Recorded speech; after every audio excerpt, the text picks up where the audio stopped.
Hello, ETV watchers and E-Radio listeners. Welcome back to E-Moment. We are happy and proud to welcome back Mrs. the President and our Senegalese former Prime Minister, a former President of Conseil économique social in Senegal. We are happy to come back tonight also to interview her and talk about actuality and talk about, her situation in general and her position in politics. Good evening, Mrs. the President. Good evening, Mr. Tambedo. Yeah, how are you doing? I'm doing great. I thank God. Oh, that's cool. You okay? Yes, I do. That's cool. Just like Senegalese people, or? Yeah, well, Senegalese people are a little bit under stress for many reasons. Life is very tough. That's true. As you know, there is an increase of all kind of prices. Yeah. They already lost their meanings, economic meanings, after 2 years of COVID. That's true. So people started to recover. Yeah. And then inflation came. And then President Macky Sall is in an attempt of third term. So everybody is stressed out that, there will be demonstration in the streets. There will be damages. So we are, Senegalese are under stress. And President Macky Sall should take the floor to appease the situation and state that he's going to respect the constitution and not run for a third term, and allow all politicians who want to do that to run. That's what democracy is all about. I see. So talking about the third mandate, why are you against third mandate as someone who was part of the government? Because it's illegal. In 2016, President Macky Sall organized a referendum. Okay. We went to the people, and he stated all over the place, we did also, we told the people that from now on, there will be no questioning of how many terms a president can, do. He said that himself, he's going to do just 2 terms and leave. Okay. And that was, clearly stated in the Constitution. So it's very unfortunate that 7 years later, we are hearing from his party people saying that he will run again. Okay. This is an attempt, this is an attack on democracy. And that's the major problem I have with President Macky Sall. Because in 2012, I left the UN to support him against the third term of President Abdoulaye Wade. So it's very, very, very disappointing that 10 years, 11 years later, we are here back to fight the idea of a third term. And who is trying to run? That the same President Macky Sall, who was candidate Macky Sall at that time, who fought against the third term of President Abdoulaye Wade. There is so many videos about him. He wrote in his own book that he will, do his last term. So now we are back to the situation we lived in 2012. So this is going backward, and he doesn't have, to do that. He should not do that. I think for him to stay in the history books, he needs to live by his words. He needs to respect the constitution and let, everybody run. When I say everybody, it's everybody. No attempt to remove from the process opponent. I totally disagree with that. So, that's my take on this very important issue of respecting the constitution. And for that, as I said, President Macky Sall should never try to run. Never. This will be a threat on our stability. This will be, a dark spot on our democracy. He was born after the independence. That's true. So what we expect from him is to be a modern person, to be a modern president. He needs to be an example as a head of the African Union. So that's why I believe that it's very important that we talk about it. I just came from an event organized by a platform called Jamagan Troisième Mandat, which means in English, we better have peace than a third term that goes with that will come with trouble, that will come with instability. That's true. Say they have launched a petition, and I went there to sign the petition, and I call upon all Senegalese to sign that petition. So when he sees, he meaning President Macky Sall, that millions of his countrymen and countrywomen don't want him to run, maybe he's gonna reconsider his position. That's true. But some people might ask the question that until now, only people who are in APR who are talking about the third mandate, confirming that. But we still don't hear the president himself saying that he will depose his candidate as a third mandate. But he should stop them. He never stopped them. Yeah. I think that they're doing it with his authorization. Okay. That's my take on it. Okay. He should have taken the floor long time ago because he promised just a little bit before the legislative election. He said on TV that after that I will, tell whether I will run or not. Yeah. We are now 5 months past, and I don't think he gonna speak, because he lost the opportunity of speaking on the 31st of December. Yeah. In the speech, in the New Year speech. I don't think he's gonna speak on the 4th of April during Independence Day.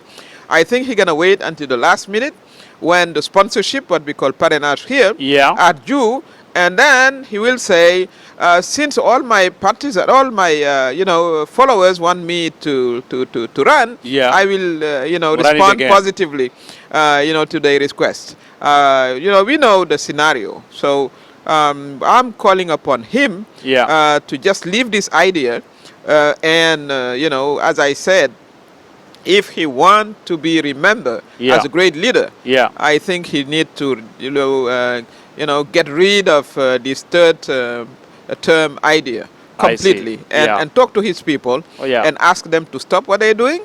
All these meetings and rallies asking him to run.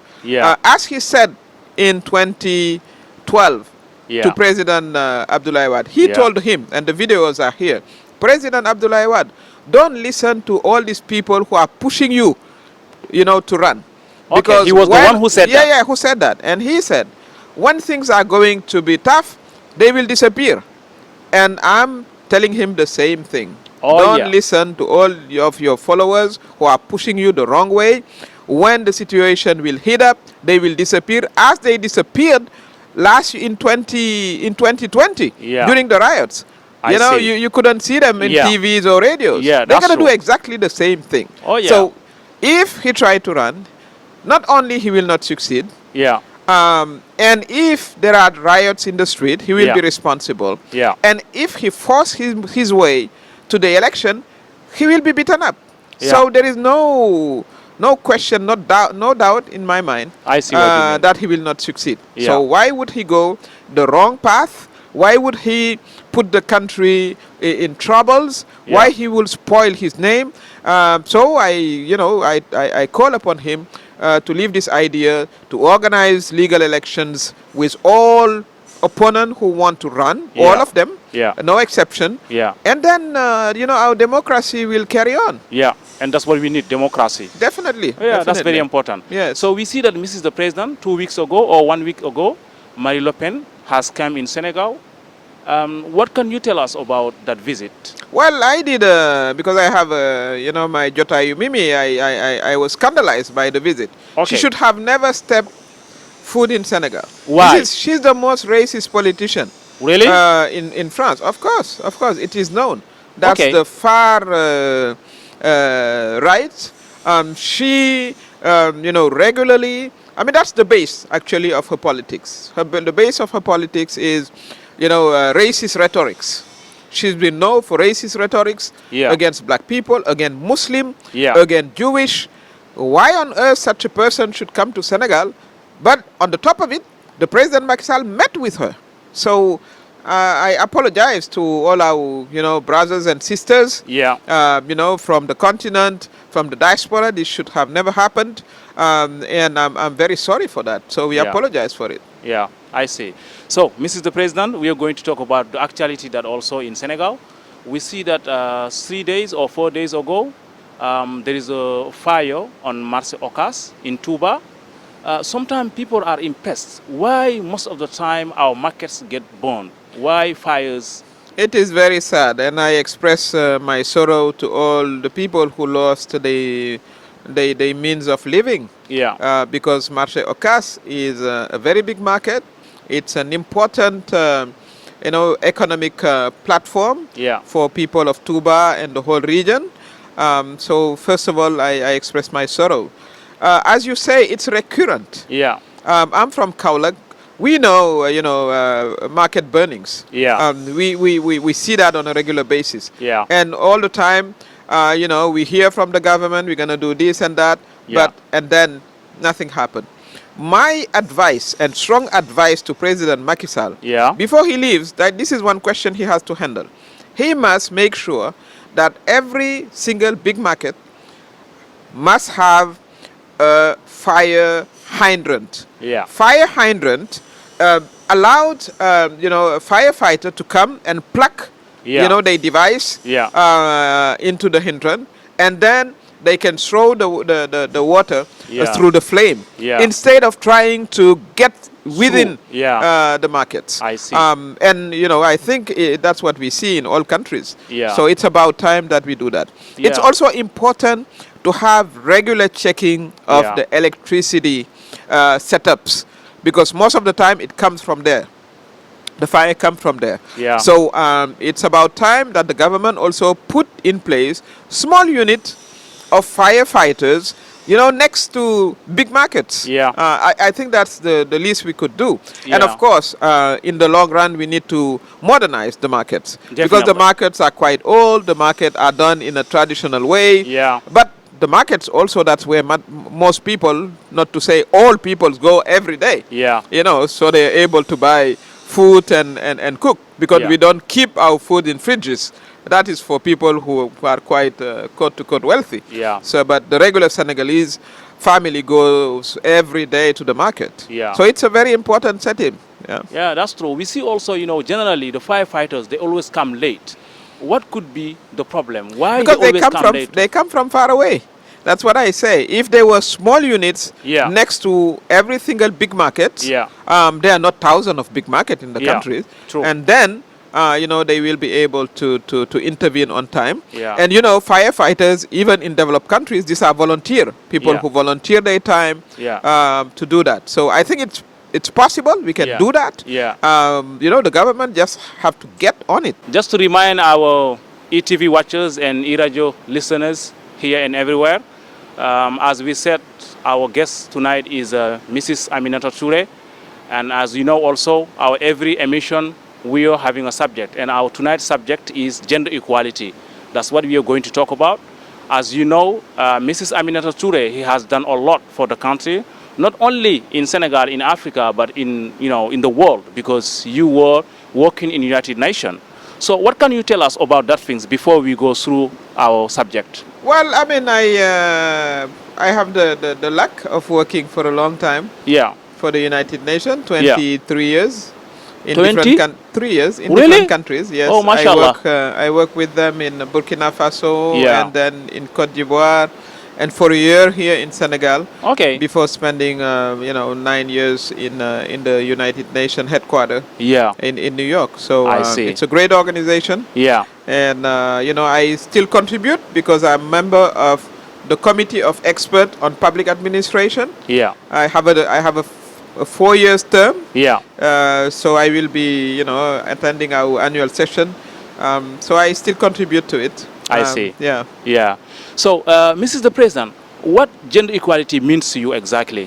Well, I think giving the opportunity to women and girls to contribute to developing themselves, to realize their dreams on an equal basis, to contribute to the development of their community, to the development of their country. We should give women and girls the same opportunity and rights that are given to boys and men. That's what it means. And I think Senegalese women are striving.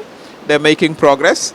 And I call upon them to be self-confident, to trust themselves, and to adventure into all fields, to realize themselves, and the government must further support them. And we ask also the community to support them. But one of my very strong belief is that we have to work with our brothers, the fathers. The fathers must support their girls The husbands must support their wives. Oh, I like that. And the brothers must support their sisters. Yeah. Because, you know, we live in the same country, we live in the same families, in the same communities. And if you elevate women and girls, it's for the benefit of everybody. Yeah. You know, take an example. You know, as a husband, is your wife, you know, can contribute to the, you know, the expense of the house. It's good for the house. Oh yeah. If she's literate, she can raise the kids better. Yeah. So I think it's in the interest of the whole society, including men's, that women, you know, get more rights, more opportunity, and realize themselves. Yeah. So you talked about, you know, their husbands, their fathers, their brothers to support them. But to you, what can be the responsibility of young women nowadays? Yes, I ask them, as I said, to follow their dreams. Yeah. The situation is more favorable than during my time. Yeah. It was a little bit more conservative during my time. Yeah. Now, as you can see, women are going to school. I like that example. You know, for the past 2 years. Yeah. For the exam sitting of entrée en sixième. Yeah. You know, you know, for to go to college. Yeah. I think college in the meaning here. Not in the meaning in the United States. Yeah. There were more girls sitting for the exam than boys. That's true. Yeah. So this is a big change. Yeah, it is. During my time, there were much more boys in the classrooms at primary school. Yeah. Which means that you know, the mentalities and the mindset have evolved a lot, and it is good. So women should take that opportunity. Yeah. And they should venture also into science. Yeah. They should also come into politics. And you know, gather they based and make their voice heard. I see. So I think it's a good time for them, and I really encourage them to do that, because what we want to do is, when we retire, we want to see also, you know, more women, you know, in decision-making position.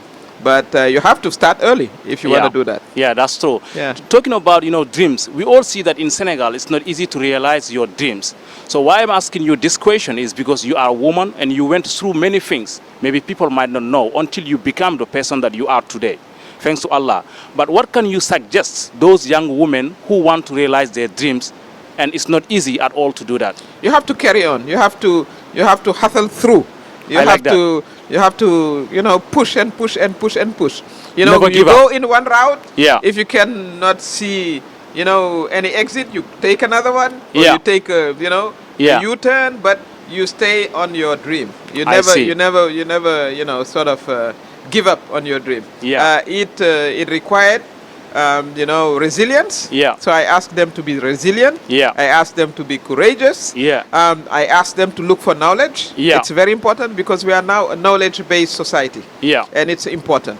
And of course, I ask for the support of their parents, and, as I said, husband and brothers. Yeah. And I ask for the government. It's very important for the government to be more supportive, because most of the time, what we see in the ministries of women affairs, they talk to women adults. Yeah. They mostly forget young women. I see. When they talk about giving loans to women, they forget that 70% of women are below the age of 35.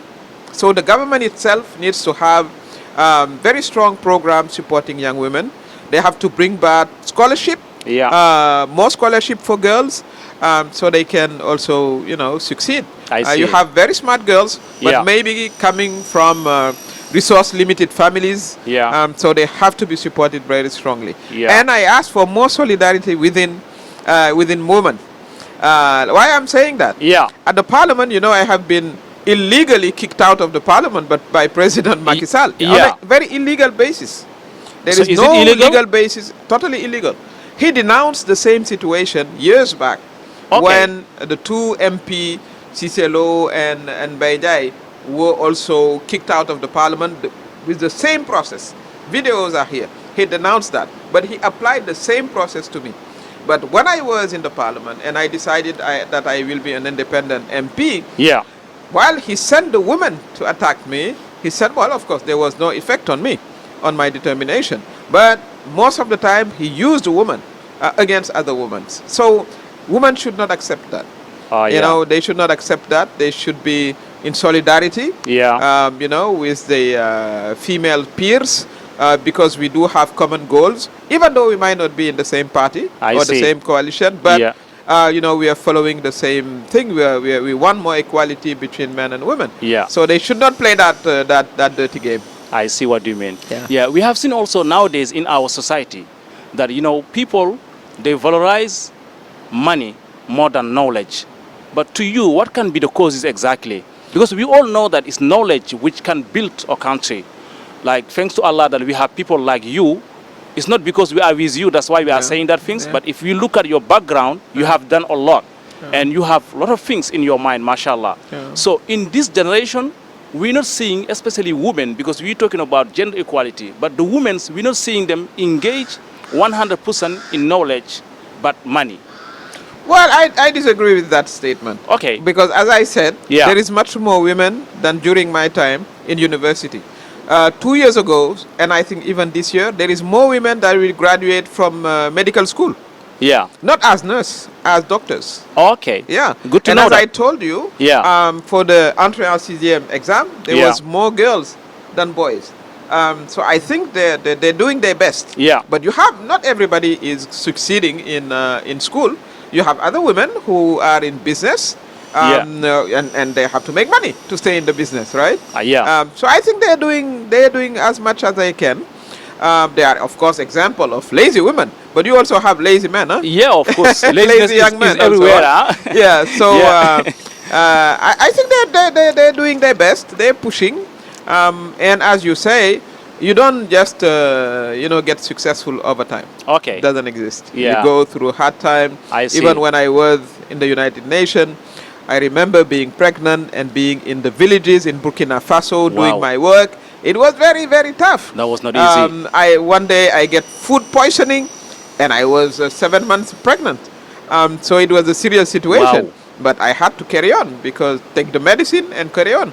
Yeah. So we all went through tough time. That's and true. what I'm saying, all women who get to my level can give you thousands of examples of how tough the situation used to be in many occasions. That's true. But as I said, you toughen up, you hustle through, and you make it. Inshallah, of course, always with the help of God. We are believers. That's true. I think you are right when you say that, because we all know that in life, nothing is free. No, there's and no easy free lunch. in life. Yeah. No, there's no free lunch. Yeah, that's true. So that we have to remind that to our youngsters. Yeah. I think we have to say it to kindergartners. Yeah. We have to have program with the medias as we are doing. Yeah. To make sure that people understand that you succeed through hard work. Of course, you can win the lottery. But it's one case out of billions. That's true. It is. There is luck also. Luck bring by God. But the safest is to work hard. Is to work hard. Yeah. I like that.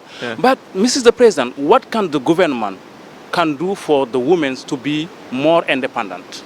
Well, I think that we need to, as I said, give more scholarship to girls. Yeah. We have to identify also the most successful one. Yeah. And really support them through.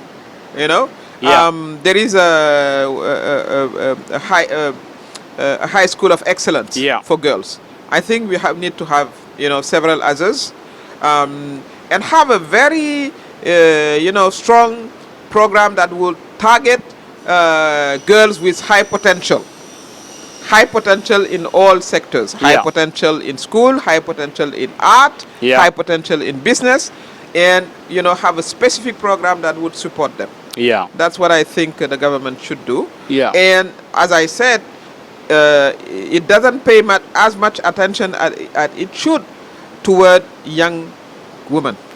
I think there is a age gap between 20 and 30. They're out of the tablets of the government. And that needs to be corrected. I see. So we see also, and of course the other very important thing is to fight against violence against women, because we are seeing also sort of an increase of the number of violence and murders and crimes worldwide. It's not specific to that's Senegal. Worldwide. But the government has to take serious measures to fight that. So women feel safe at school, because they are violated also at school some of the time. They are also safe in the workplace. They are safe in the streets. So fighting violence against women must be a very important part of what the government can do to support women. I see. So we've seen also since a long time ago until now, it is not very common for women to become president in our countries. To you, what's your opinion about that thing also? I think it's perfectly possible. We have Ellen Shirley. Now, as we speak, the Tanzanian president is a woman. We have different cases, so I think it's possible. Okay. Especially if women get together.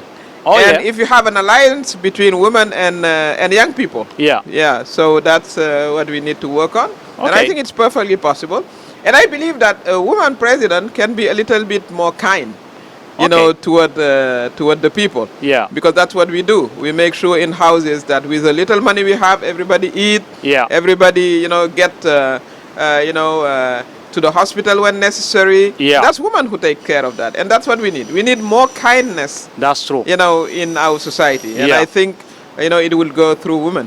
Yeah, that's true. But Mrs. the President, are you ready to become the first female president of Senegal? I will run for it. I will run for it. I will talk to Senegalese people. I will talk to the young people, to women, to workers. I will talk to religious leaders. That's what I'm doing, actually. I started. And I will ask for their vote. Okay. And I think it's possible, yes. You think it's possible? Absolutely. And absolutely. you confident about that? Absolutely. That's why I'm running. If it happened in Liberia, it happened in Tanzania, why it would not happen in Senegal? I think it's possible. Okay. But for the time being, yeah, the most important is that President Macky Sall get out of the race. Okay. Because he's not allowed by the constitution. He's not allowed by his own ethics. Yeah. And then he allows everybody to run. Who want to run. That's what democracy is all about. Not to select. And it looks like that he want to select, you know, people who will run and will not run. I am totally against it. Okay. And we have to make sure that doesn't happen. I see. But do you think Senegalese people are ready to elect a woman as a president of Senegal? As I said, Senegalese people are not less advanced than Liberian. They are not less advanced than, you know, Tanzanian people. I think it's totally possible. Because, you know, for running a country, it's not a matter of man or woman. It's a matter of vision. It's a matter of capability, of competence. Yeah. And that's what it required. I mean, being a man or a woman doesn't matter because we have seen so many African men fail their country, right? Yeah. So then it means that it doesn't have to be necessarily a man. Okay. Yeah. Yeah, that means that you are really confident that, you know. I do. Okay. I do. Okay, that's cool. Yeah. But as a politician, what are women's impact in politics? They are the majority of the electorate. Okay. Yeah, because you have 50% of Senegalese are women. Oh, yeah. We should recall the statistic. So the majority of the electorate is made of women.